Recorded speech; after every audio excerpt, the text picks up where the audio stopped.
Hello students, सो इस video में हम बात करेंगे प्रिपरेशन ऑफ बेकिंग सोडा और उसके यूजेस प्रॉपर्टीज़ के बारे में। तो देखिए यहाँ पर बेकिंग सोडा भी जैसे वॉशिंग सोडा हम बनाते हैं वैसे ही उसी प्रोसेस को रिपीट करके सॉल्वेज प्रोसेस को ही रिपीट करके हम बेकिंग सोडा भी बना सकते हैं। तो होता क्या है यहाँ पर, देखिए पहले तो फॉर्मूले की बात कर ली जाए। तो फॉर्मूला क्या होता है बेकिंग सोडा का? सोडियम बाइकार्बोनेट बोलते हैं, इसका केमिकल नेम क्या है? Sodium bicarbonate. तो NaHCO3 HCO3 बाइकार्बोनेट होता है, इसलिए इसको हम बाइकार्बोनेट बोलते हैं। तो केमिकल नेम क्या हो जाएगा? सोडियम बाइकार्बोनेट, या इसे हम सोडियम हाइड्रोजन कार्बोनेट भी बोलते हैं। ठीक है, तो नेम और फॉर्मूला भी आपसे क्वेश्चन पूछा जा सकता है एग्जाम में, तो आपको नेम और फॉर्मूला दोनों याद रखना है। ठीक है, प्रिपरेशन कैसे है? देखिए इसके भी प्रिपरेशन के और मेथड हो सकते हैं, बट जो सबसे ईजिएस्ट मेथड होता है, सबसे अफोर्डेबल मेथड होता है, वो होता है सॉल्वेज मेथड। तो सॉल्वेज मेथड आपको लास्ट वीडियो में भी बताया था कि हम अमोनिकल ब्राइन से CO2 पास करते हैं और वहीं से बस सोडियम बाइकार्बोनेट बन जाता है। तो वहां पर हम 3 स्टेप करते थे, यहाँ पहली स्टेप में ही बन जाएगा। देखिए सब कुछ वही है, इतने पार्ट को हम अमोनिकल ब्राइन बोल रहे थे, ये ब्राइन और ये अमोनिया, तो अमोनिकल ब्राइन, और यहाँ से CO2 पास किया तो क्या बन जाएगा? NaHCO3 साथ में NH4Cl, ये एक्वस फॉर्म में मिलेगा हमें। ठीक है, ये तो पानी में घुला हुआ होगा, और ये जो होगा आपका, ये लेस सॉल्युबल होता है, स्पैरिंगली सॉल्युबल होता है, तो इसको आप सेपरेट आउट कर लेते हो वहां से। तो वही लिखा है मैंने, देखिए NaCO3 being less soluble separate out as white crystals. अब इनको वाइट क्रिस्टल्स को सेपरेट कर लिया और उसके बाद उसे ड्राई कर लिया।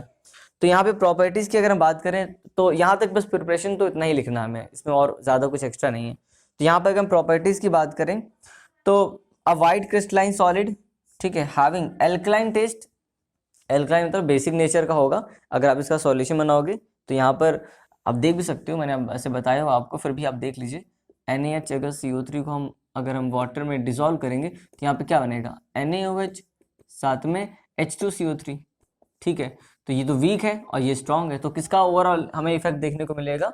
बेस का। इस वजह से यहाँ पर एल्कलाइन टेस्ट आता है। And sparingly soluble in water. ठीक है, स्पैरिंगली का मतलब होता है लेस सॉल्युबल, जो पूरी तरीके से सॉल्युबल ना हो।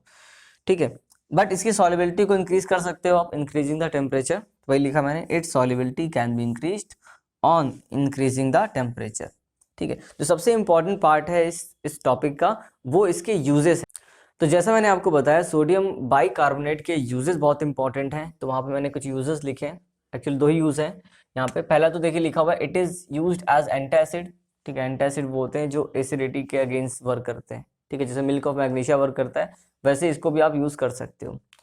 सेकेंड बहुत इंपॉर्टेंट है, ये वाली प्रॉपर्टी बहुत important, it is a component of baking powder. देखिए 2 वर्ड हैं, बेकिंग सोडा और बेकिंग पाउडर। क्या फर्क है? अगर हम बेकिंग सोडा लिखते हैं, बेकिंग सोडा, तो इसका मतलब क्या है कि हम क्या लिख रहे हैं? हम NaHCO3 की बात कर रहे हैं, मतलब सोडियम बाइकार्बोनेट की बात कर रहे हैं। लेकिन अगर बेकिंग पाउडर लिखा हुआ है, बेकिंग पाउडर, तो इसका मतलब है कि हम सोडियम बाइकार्बोनेट की बात कर रहे हैं, साथ में इसमें कोई एक एडिबल एसिड भी प्रेजेंट है, जैसे कि टार्टेरिक एसिड। ठीक है, इनके मिक्सचर को हम बेकिंग पाउडर बोलते हैं। ये बात हमें यहाँ से क्लियर हो जाती है। ठीक है, तो it is a component of baking powder, baking powder में का ये कंपोनेंट है। ठीक है, साथ में टार्टेरिक एसिड या कोई और एडिबल एसिड जैसे कि सिट्रिक एसिड भी प्रेजेंट हो सकता है, बट बेसिकली हम टार्टेरिक एसिड की बात करेंगे। तो देखिए होता क्या, ये वर्क कैसे करता है। यहाँ पर जो बेकिंग पाउडर होता है, जब उसको हीट किया जाता है किसी केक के साथ या किसी और चीज़ के साथ, तो वहाँ पर वो CO2 जनरेट करता है और CO2 प्रोड्यूस करता है, और CO2 प्रोड्यूस होने की वजह से वो एस्केप आउट होती है होस बनाते हुए, और जिसकी वजह से जो केक होगा या जो भी चीज़ होगी जिसको भी बना रहे हैं आप, वो फ्लफी हो जाता है। तो यही पर्पस होता है। तो यहाँ पे मैंने पूरा प्रोसेस लिखा हुआ है। तो क्या होता है, in cakes baking powder is added that contains baking soda and tartaric acid. तो पहले यहाँ से बात क्लियर हो जाती कि बेकिंग पाउडर किससे बना होता है? बेकिंग सोडा से और टार्टरिक एसिड से। So this powder is added with cakes और ब्रेड्स एंड मिक्सड वेल। ठीक है, जिसके साथ भी बना रहे हो आप उसके साथ मिक्स कर लो उसको। ठीक है, टार्टरिक एसिड और सॉरी जो बेकिंग पाउडर है उसको आपने मिक्स कर लिया, ब्रेड आप बनाने जा रहे हो या केक बनाने जा रहे हो उसके साथ मिक्स कर लिया। Then this cake is heated on heating the following reaction occur. उसके बाद देखिए हमें पता है सोडियम बाइकार्बोनेट अगर हीट होगा तो Na2CO3 साथ में CO2, ये CO2 ही इंपॉर्टेंट रोल प्ले करता है, और साथ में यहाँ पे वाटर वेपर के फॉर्म में। तो क्या होगा, द कार्बन डाइऑक्साइड, यही कार्बन डाइऑक्साइड रिस्पॉन्सिबल होता है किसी केक को फ्लफी बनाने के लिए।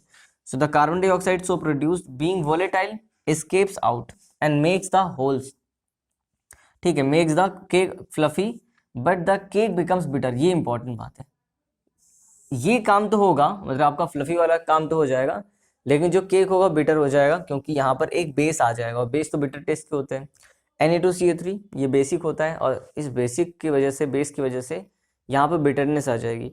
तो इस बिटरनेस को हटाने के लिए, बिटरनेस को रिमूव करने के लिए बेस का रिएक्शन में किससे रिएक्शन कराना पड़ेगा? एसिड से, ठीक है, क्योंकि बेस के इफेक्ट को कौन न्यूट्रलाइज कर सकता है? एसिड। तो इस बेस के इफेक्ट को न्यूट्रलाइज करने के लिए हमने, अब ये नहीं कि HCl और H2SO4 नहीं ले सकते, क्योंकि हम यहाँ पे खाने की बात कर रहे हैं, तो यहाँ पर हम किसी ईडेबल एसिड की बात करेंगे, जैसे कि टार्टरिक एसिड, जो इसके इफेक्ट को न्यूट्रलाइज कर सके। तो टार्टरिक एसिड इससे रिएक्ट करके सोडियम टार्टरेट बना लेता है, और इसका इफेक्ट न्यूट्रलाइज हो जाता है। तो ये बात लिखी हुई यहाँ पे, but the cake becomes bitter due to sodium carbonate, ठीक है, ये सोडियम कार्बोनेट है, वो सोडियम बाइकार्बोनेट था, sodium carbonate. So to restore bitterness, इस बिटरनेस को रिस्टोर करने के लिए, हटाने के लिए, रिमूव करने के लिए, the tartaric acid react with sodium carbonate to form, क्या फॉर्म करता है? सोडियम टार्टरेट, ये आपको याद रखना है, ठीक है। That neutralizes its effect and original taste of cake is retained. Okay, so in this way जो बेकिंग पाउडर होता है वो वर्क करता है। अब हम देखते हैं बेकिंग सोडा का एक बहुत important use soda fire extinguisher में। So baking soda is also used in soda fire extinguisher. तो कैसे ये वर्क करता है सोडा फायर एक्सटिंग्विशर में, हम ये समझते हैं। देखिए, ये एक तरीके से कंस्ट्रक्शन है, मैंने बनाया हुआ आपके साथ। दो सिलेंडर होते हैं, एक तो ये आउटर वाला, ये जो आपको दिख रहा है, ये आउटर बॉडी, ठीक है, जिसमें कि सोडियम बाइकार्बोनेट का हमने सॉल्यूशन लिया होता है, और एक होता है अंदर सिलेंडर, ये देखिए छोटा सा, ठीक है, इसमें हमने डाइल्यूट H2SO4 भर रखा होता है। ओके, अब क्या होता है, जैसे ही यहाँ पर जो एक नॉब होती है जिससे हम इसको प्रेस करके ऑन करते हैं, मतलब जब यूज करना होता है तो नॉब को प्रेस करते हैं, तो जो नॉब होती है वो दोनों से ही कनेक्टेड होती है, एक ही कॉमन से कनेक्टेड होती है, कॉमन नॉब होती है। तो जब हम नॉब को प्रेस करते हैं तो ये जो H2SO4 होता है ये ब्रेक हो जाता है, और H2SO4 जाके इसमें गिर जाता है, और ये दोनों आपस में रिएक्ट कर जाते हैं, क्योंकि ये एसिड है, ये बेस है, तो एसिड बेस का रिएक्शन होता है, सॉल्ट वाटर के साथ CO2 प्रोड्यूस होता है, और वो CO2 ही इस नोजल के थ्रू जाके जहाँ पर भी फायर होती है वहाँ पर जाके एक प्रोटेक्टिव ब्लैंकेट बना लेता है, जिससे कि CO2 वैसे भी सपोर्ट नहीं करता फायर को, और वहाँ पे फायर एक्सटिंग्विश हो जाती है। इस तरीके से ये वर्क करता है। तो एक बार देख लेते हैं कैसे यहाँ पर वर्क होती है, कैसे चीज़ें बनी होती है। तो पहले यहाँ पे देख लीजिए, इट कंसिस्ट ऑफ 2 सिलेंडर्स, ठीक है, सोडा फायर एक्सटिंग्विशर की बात हो रही है। तो सोडा फायर एक्सटिंग्विशर जो आपके पास डायग्राम है, 2 सिलेंडर से बना होता है। एक होता है आउटर, जो आपको मेटेलिक बॉडी दिख रही है, ये बाहर वाली, तो मेड ऑफ मेटल्स, और एक इनर सिलेंडर होता है जो कि ग्लास का बना हुआ होता है, ये जिसमें कि H2SO4 भरा होता है। अंदर वाले में क्या, जो बाहर वाला होता है, जो मेटल वाला होता है, उसमें NaCO3 मतलब सोडियम बाइकार्बोनेट, और उसमें डाइल्यूट H2SO4। तो ये लिखा है, the outer cylinder has baking soda and inner one has concentrated H2SO4। यहाँ पे मैंने डाइल्यूट लिखा है, इसको सही कर लीजिए, कंसंट्रेटेड होगा यहाँ पे, concentrated H2SO4। Both the cylinders are bounded by common knob, ये मैं बता रहा था आपको, दोनों ही एक कॉमन नॉब से जुड़े हुए होते हैं। व्हेन नॉब इज प्रेस्ड, तो क्या होता है, ये जो ग्लास होता है, ग्लास सिलेंडर, ये ग्लास सिलेंडर ये वाला, ये ब्रेक हो जाता है, और H2SO4 कहाँ पे गिरेगा? NaCO3 में, मतलब सोडियम बाइकार्बोनेट सॉल्यूशन में। And both NaCO3 and H2SO4 react as a result. अब रिजल्ट क्या होगा? CO2 इज रिलीज्ड, देखिए रिएक्शन में दिख रहा है आपको, CO2 रिलीज होती है यहाँ पे, ठीक है। That forms the protective blanket around the burning substance and fire extinguishes. तो इस तरीके से जो CO2 रिलीज होती है वही फायर को एक्सटिंग्विश करने के लिए रिस्पॉन्सिबल होती है।